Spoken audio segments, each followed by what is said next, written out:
5 purple candles lit for Lent. You still have time to collect those non-perishable food items or clothing items, or to continue what you chose to do during Lent. I hope whatever you've chosen to do is going well. Hi, how are you today? You can tell I'm not at home. I'm actually in the youth room at church. I thought I'd do it here today and have a little different background. So when I was a teacher, one thing I used to do all the time, is if we had a new unit or a new story, I would find out what the kids already knew about the topic, and I would introduce new vocabulary. Well, today I can't exactly ask you what you know, so I'm just going to have to tell you some of it. But on Sunday, we listened to a monologue from the servant, and she was a witness to the story of the prodigal son. Now, witness, that's one of those words that I want to introduce. Now, you may know what a witness is, but a witness is someone who sees or hears something, and they can report back about what happened. And that's what the servant was. She was a witness to the prodigal son story. But I'm also going to introduce 2 other words that you probably know what they are. Family, that's sons, daughters, mothers, fathers, all living together. They're related. And then community. That's a group of people who are not necessarily related, but they have common goals and they live maybe in the same area. So those are 3 words that we're going to look at. But today I want you to be a witness. So you're a witness to what you see and hear. And you're a witness to what happens here at Trinity.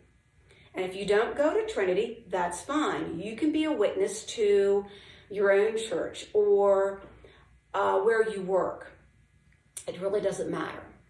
So I'm going to ask you some questions, and you're the witness. And think in your head, yes or no, to the answer to these questions as the witness.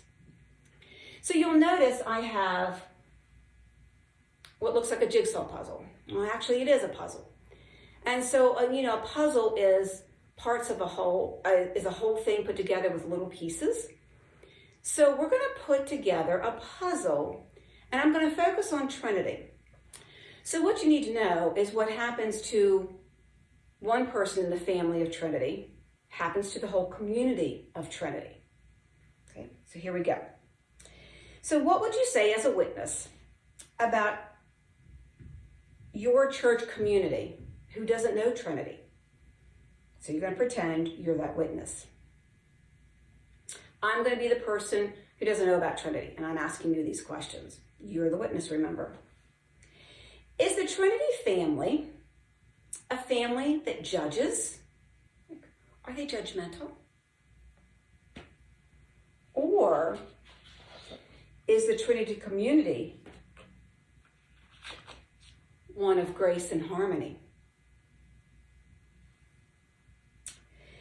Does your Trinity family make people prove that they are worthy to come to our church?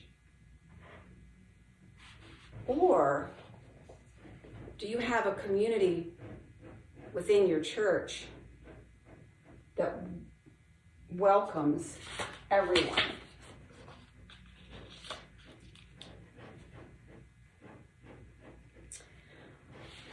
Are you a church family that ignores the needs of your neighbors?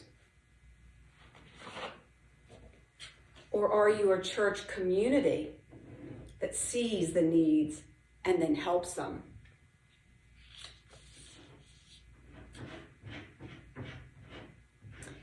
Is this family of Trinity concerned with just their own needs, their own rights, and just them within the church?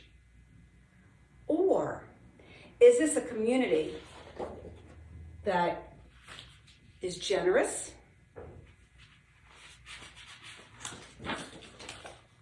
takes risks, and my favorite one, laugh at our failures, but then try again? So if we look at this puzzle, it's now complete. Is this the church community, the church family that we want? Do we offer grace and harmony? Do we welcome all people? Do we look to the needs of our neighbors and then help? Are we generous? Do we take risks? And then do we laugh at our failures and still try again? If this is Trinity, and if we, as we claim, we are followers of Jesus, this is what Trinity should look like.